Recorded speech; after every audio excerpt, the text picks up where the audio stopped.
Бишрэн шүд.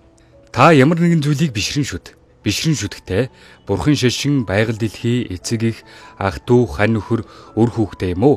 Аль л өөртөө сэтгэлийн тааламж өгөх зүйлээ бишрэн шүтгэд таны бухимдал тайлагдана. Өөрийгөө тань. Та өөрөөсөө аль нэгэн сайхан зүйлийг олж харахыг хичээ. Толинд гар сайхан хувцас амс, өөрийнхөө сайн явсныг сана.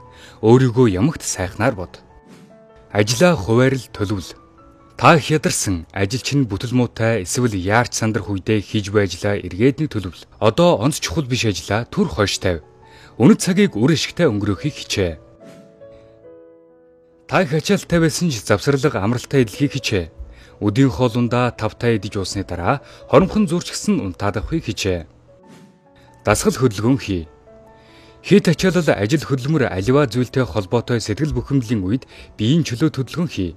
Тухайлбал цэвэр агаартай газраар 3-8 км орчим зайд түргэн алхаагаар зугаалж явхад тариг хүчил төрөгчөөр хандлан амьсгалж ухаан улам саруулж аяндаа сэтгэл баясаж бухимдал тайлгдана. Хамт олонтойгоо бай.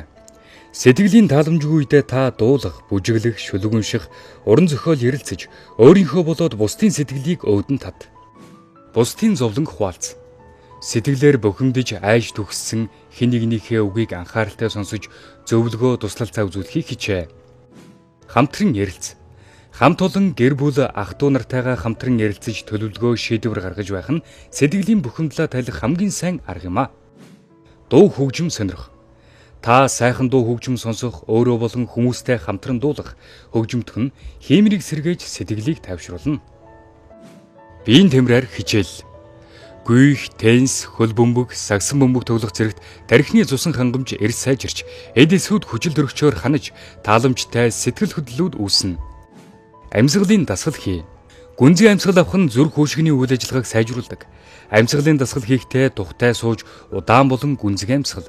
Энэ дасгалыг 5 минутын турш хийн. Стрессээ зөв тайлж сурснаар эрүүл мэндийн байдал болон амьдралдаа сэтгэл хангалуун байх боломжийг нэмэгдүүлнэ.